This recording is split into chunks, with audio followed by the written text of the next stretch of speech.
Que a graça e a paz do nosso Senhor Jesus Cristo vivo venha guardar nossa mente, nosso coração neste dia, mais um dia maravilhoso que o Senhor nos deu e que podemos meditar na palavra de Deus. Hoje nós vamos continuar o devocional. Vou falar um pouquinho sobre os capítulos 26, 27 e 28 do livro de Êxodo. Mas antes eu queria fazer algumas observações importantes. Gente, nesse ponto do processo, muitas pessoas vão desistir da leitura bíblica. Muitas pessoas.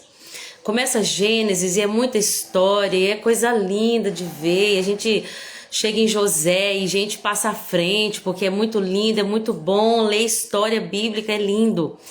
Mas quando chega em alguns detalhes, em alguns momentos na leitura, muitos acabam desanimando. Você lembra lá na Páscoa, quando Deus mandou que o povo comesse o cordeiro inteiro e com ervas amargas? Muitas pessoas iam comer ali a coxa, iam se fartar daquela coxa, a coxa do cordeiro, o filé do cordeiro, mas a Bíblia diz que era para comer o cordeiro inteiro, até as vísceras. E com ervas amargas. Sabe o que significa? Que o evangelho não é só a parte boa. Não dá para ver só a parte boa do evangelho. A Páscoa, que é a libertação, que o povo tinha que sair do Egito correndo, se libertar do pecado correndo, e como sinal tinha que comer o cordeiro e cordeiro inteiro. As partes mais gostosas e aceitáveis ao nosso paladar, assim também como as partes mais difíceis de engolir. Deus espera que nós venhamos receber o Cordeiro de Deus com as partes boas, das bênçãos, das vitórias e também as partes difíceis de engolir, as partes que vão causar renúncias, que a gente vai ter que mortificar a nossa carne, que alguns dos nossos sonhos não vão ser realizados porque não são os sonhos de Deus. Nós precisamos receber o Cordeiro de Deus em sua forma completa, inteira, se nós queremos de fato ser libertados. Isso acontece com a Bíblia. Tem as partes, gente, que a gente lê, não precisa nem forçar a carne para ler. A carne gosta. É maravilhoso, é fácil de compreensão, mas vai ter parte, gente, que a gente não vai entender tudo. Vai ter parte que a gente vai ler, e aí você vai falar, não, vou ter que até que voltar, vou ter que ler de novo, não tô entendendo nada. Vai ler de novo, ou senão você vai ler entendendo que aquilo ali realmente não entrou, mas tá aqui, gente, tá aqui. Uma hora Deus faz uma conexão com aquilo que você leu lá na frente e faz sentido, talvez não nesse ano, talvez não no ano que vem, mas conforme você vai lendo a Bíblia, tudo vai se esclarecendo. E tem coisa que talvez Deus nunca vai revelar para nós, vai revelar para outra pessoa, talvez Deus nunca vai revelar. A Bíblia diz que as coisas ocultas, Deus criou coisas ocultas e escondidas para que permaneçam ocultas e escondidas, elas pertencem ao Senhor. Mas não desanime, não desanima da leitura bíblica. Sabe, na vida, às vezes a gente, por exemplo, se um nutricionista fala, olha, é bom pra você comer esse grão. A gente nem gosta que é grão, gente. Mas ela fala, mas é bom. E aí o que você faz? Você vai lá e come aquele grão. Chia. Tinha um trem que eu tinha raiva de comer quando eu ia na nutricionista, era chia. Que a sementinha fica agarrada no dente. Eu como sem querer, sem saber qual que é o processo aqui por dentro do meu organismo, mas porque alguém que eu confio, que estudou, que sabe das coisas, me diz que aquilo ali é importante, então eu como. A Bíblia é assim também. Vai ter coisa que a gente vai comer, gente, que a gente não sabe como que vai fazer bem, por que vai fazer bem, nem é tão gostoso ao paladar, mas continua. O livro de Êxodo, o livro de Levítico, então, tem muita coisa, uma leitura mais densa, uma leitura mais complicada, não muito fácil de entender, mas prossiga, persista, porque Deus vai fazer valer a pena. É uma questão de fé. Amém? E aí nós lemos o capítulo 28, gente, que é muito interessante, o 27, na verdade. Deus continua dando para Moisés um monte de instruções muito específicas sobre o tabernáculo, como que o tabernáculo deveria ser construído. Minha mãe até comentou num dos últimos vídeos aqui como que era a memória de Moisés. Seria muito bom para Moisés ter um gravador de áudio, né? Tudo que Deus falava, ele gravava, depois passava para os artesãos. Eu não sei se Moisés foi escrevendo, se Deus deu uma capacidade mental sobrenatural para Moisés lembrar de tudo, eu não sei como foi. Uma coisa eu sei, Deus deu instruções detalhadas. Gente, número 1, Deus é detalhista. Lembra do maná? Tem que ser assim, tem que ser nesse horário, tem que ser no sexto dia colhe 2, se colher mais vai perder em dias anteriores, mas o que colher no sexto dia vai durar para outro dia. Deus é detalhista. E Ele nos dá instruções detalhadas e espera que nós sigamos a elas de maneira específica, que a nossa obediência seja rápida e completa. não apenas em um só detalhe. Deus deu para Moisés instruções específicas. Minha mãe falou que em um dos devocionais eu falei Abraão. Quando eu errar, gente, só me perdoa em nome de Jesus, tá bom? Um dia eu comecei a ver um devocionário para falar Rebeca, falei Raquel ou o contrário, não sei. Mas eu sou humana, tá bom? O que vocês souberem, perceberem que eu errei aí, só ora por mim, tá bom? Mas aí, olha que interessante, Deus continua dando instruções para Moisés sobre o tabernáculo. Lembrando que o tabernáculo, ela era a presença de Deus. Era a casa de Deus que estava sendo construída para morar no meio de seu povo, que é o povo de Israel. E aí, no versículo 8, na minha tradução, na NVT, fala assim: faça de acordo com o que foi lhe mostrado no monte. Se Deus te der instruções sobre uma coisa, gente, eu tenho o costume de ter uma agenda. E às vezes, enquanto eu estou no momento de devocional, Deus começa a colocar umas coisas na minha cabeça, eu já escrevo. Seja rápido para escrever e seja rápido para obedecer aquilo que ele te deu. Não demore e seja específico. Amém? Inclusive, acabei de me lembrar de uma coisa que tá lá já tem uns dias e que eu não fiz ainda e eu preciso fazer. Mas vamos lá, continuando. E ele dá detalhes sobre como o tabernáculo deveria ser construído. Gente, sabe uma coisa que eu amo? Ele começa a falar das cortinas do tabernáculo. O tabernáculo tinha cortinas. Uma cortina exterior. Lembra que o tabernáculo foi construído no deserto? E essa cortina, feita com pele de alguns animais, era para proteger o que estava por dentro. Aquela cortina não era bonita, gente. A cortina externa não era bonita. O que era de bonito e de precioso estava dentro. As mais detalhadas obras dos artífices Bezalel e Aholiabe estavam dentro do tabernáculo. E sabe quantas vezes, olha que eu tô arrumada para ir pro culto hoje, quantas vezes, e não é errado, né, gente? Mas quantas vezes nós focamos tanto naquilo que é externo, que é exterior. E Deus quer falar pra gente: boa noite, Débora, Jesus te abençoa. E às vezes, gente, boa tarde, é verdade, boa tarde ainda. E às vezes a gente tá tão focado no que é externo. É aquilo que as pessoas vão ver que eu tenho, que eu sou, que eu aparento, que eu faço. E Deus está mostrando, a cortina externa do tabernáculo era feia, gente. Porque qual que é o propósito dela? Proteger o que está lá dentro. Foca no seu propósito. A gente tem que cuidar do corpo? Tem. Mas sabe o que é mais importante do nosso corpo? É o que está dentro. Por isso que Deus colocou os órgãos mais fortes aqui, a costela, né? O tronco. Os órgãos mais fortes estão aqui para proteger o mais importante, que é o coração e o pulmão. Então nós temos que cuidar do nosso corpo, mas o mais importante, gente, é o que está dentro. A cortina por fora do tabernáculo era feia, de pele de animais, não tinha nada bonito nem detalhado nela. E aí nós, principalmente nós mulheres, não é errado se cuidar, gente, nos cuidarmos dos nossos maridos. Até para Jesus, eu vou vestir bonita porque Jesus é meu companheiro, meu acompanhante. Eu vou me vestir com decência porque eu ando com Jesus, isso é lindo, mas que não seja o principal na nossa vida. Não seja o principal, nós não precisamos viver um padrão. Quantas pessoas estão agarradas em coisas, em atividades, que eu preciso ter o corpo que as mulheres mais lindas têm. Qual que é o padrão de beleza? Porque a Bíblia diz que a mulher que teme ao Senhor, essa será louvada. Essa será louvada. E é um processo para nós, né? Mas não só para nós, para os homens também que ficam lá gritando e urrando na academia. Lembra do propósito? Nós cuidamos do corpo porque ele guarda o mais importante.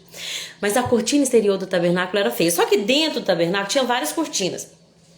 E se você ler o capítulo 27 e 28, e eu acho que até o 29 também fala muito sobre isso. Não, gente, 27 e 28... É 26, 27 e 28, perdão. E aí fala-se muito sobre 3 cores, que é o azul, o púrpura e o carmesim. Na tradução da NVT vai falar que é o azul, o roxo e o vermelho. Essas 3 cores ficam repetindo muito. Eu comecei uma pós-graduação, contei pra vocês sobre interpretação bíblica, uma das poucas coisas que valeu a pena eu ter começado, que não foi bom, que eu parei, que não era muito o que eu realmente queria e queria continuar, não acho que era o que Deus tinha pra mim, já falei isso aqui antes, mas umas coisas que eu achei interessante quando a gente fala de interpretação bíblica, tudo que repete muitas das vezes, presta atenção. Se repetir muitas vezes, Deus quer nos chamar a atenção para aquilo. E aqui a gente vai ver que Deus repete muito: azul, púrpura, carmesim. Vou falar no mais fácil, tá? Azul, roxo e vermelho. Azul, roxo e vermelho. E a cortina do que vai separar tal coisa? Azul, roxo e vermelho. E na roupa do sacerdote tem o quê? Azul, roxo e vermelho. E a cortina interna que separa ali, que guarda a Arca da Aliança? Azul, roxo e vermelho. Gente, eu não vou trazer um estudo aqui porque não é o propósito, mas todas as vezes, tudo que tem no tabernáculo reflete Jesus. Hebreus vai falar, gente, é tudo um símbolo para apontar para Jesus. É tudo sobre Jesus. Em cada devocional que eu fizer aqui, eu faço assim eu tenho um propósito de revelar Jesus em tudo, mesmo antes de chegar em Mateus. Meu propósito é isso, princípios básicos e práticos e também a revelação de Jesus mesmo no Antigo Testamento. Como que a gente vê a revelação de Jesus e carmesim? Azul, roxo e vermelho. O azul, gente, é a cor do céu.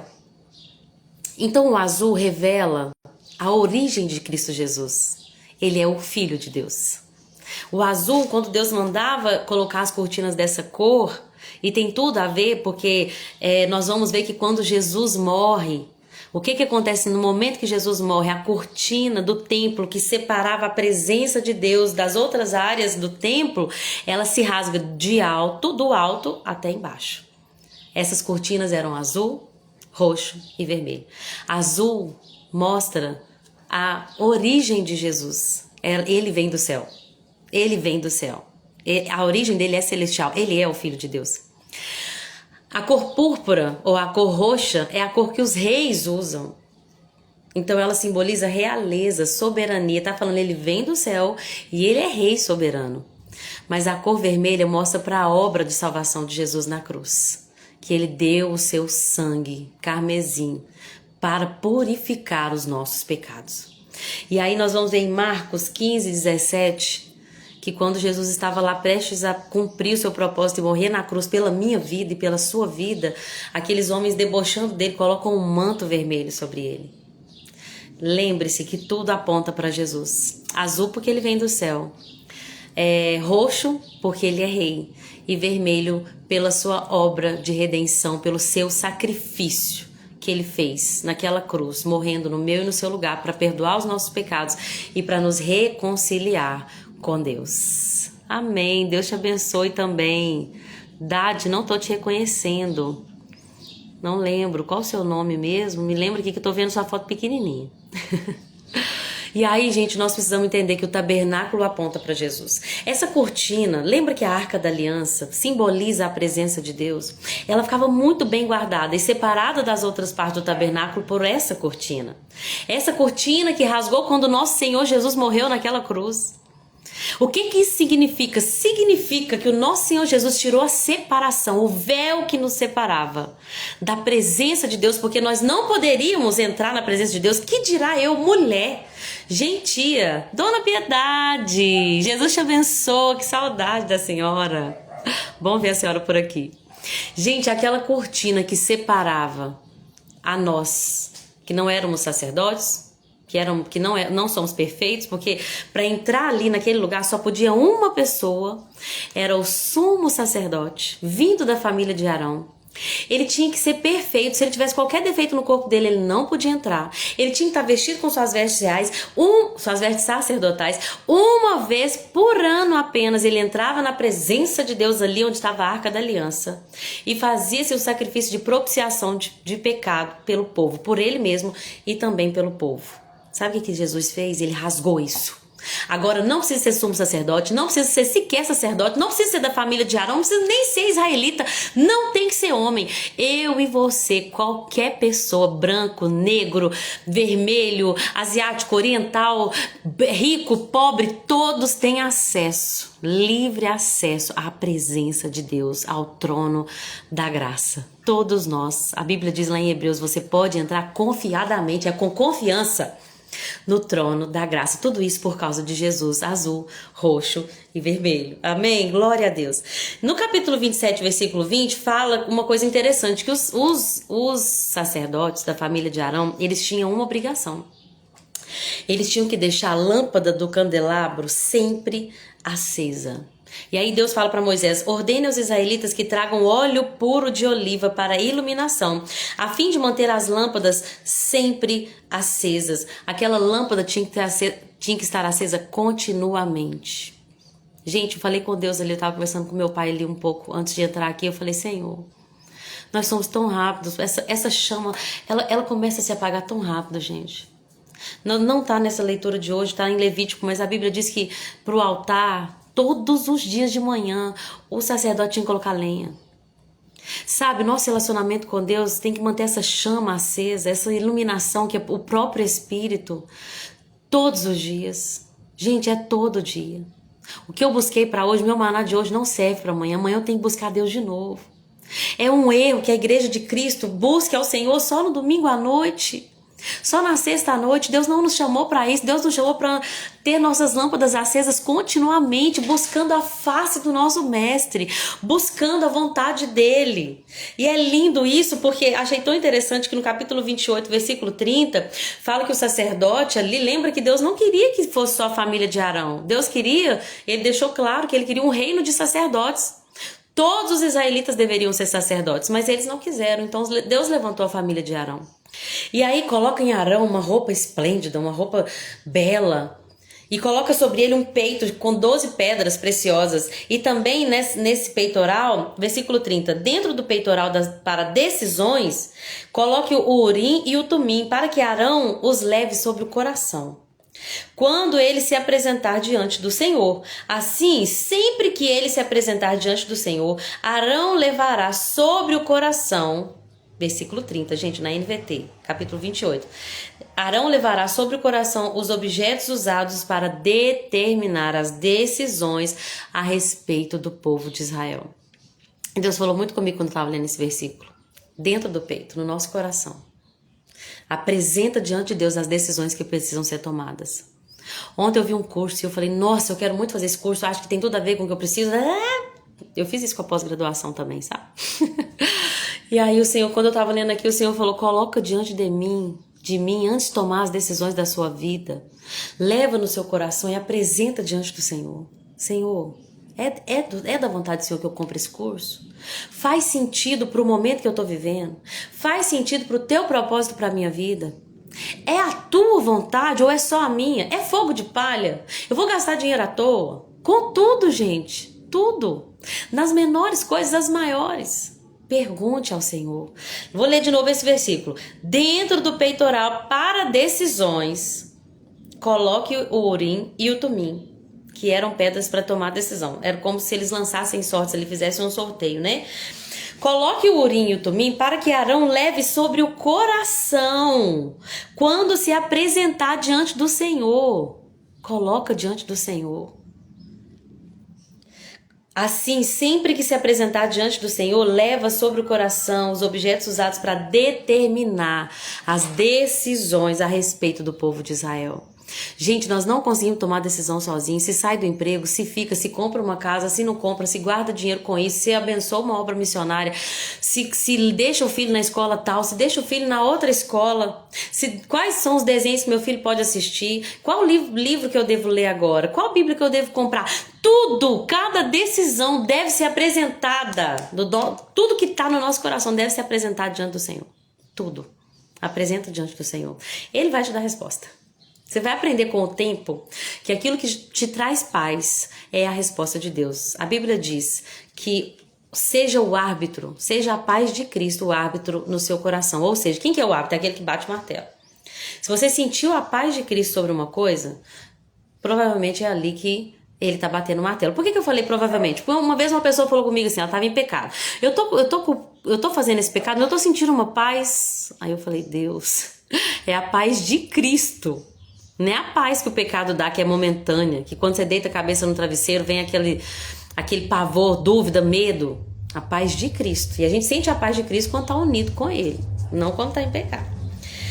E é isso, gente, que Deus colocou no meu coração para falar hoje sobre essas coisas, a obra da cruz revelada no tabernáculo, a maneira como nós temos que deixar a lâmpada acesa continuamente e como todas as decisões, das menores, as mais importantes, como o marido.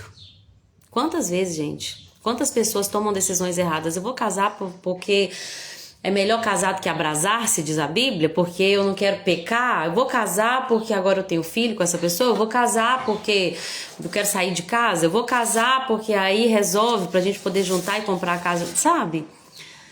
Para escolher um marido, para escolher um companheiro, para escolher um sócio no trabalho, tudo isso deve ser colocado diante do Senhor.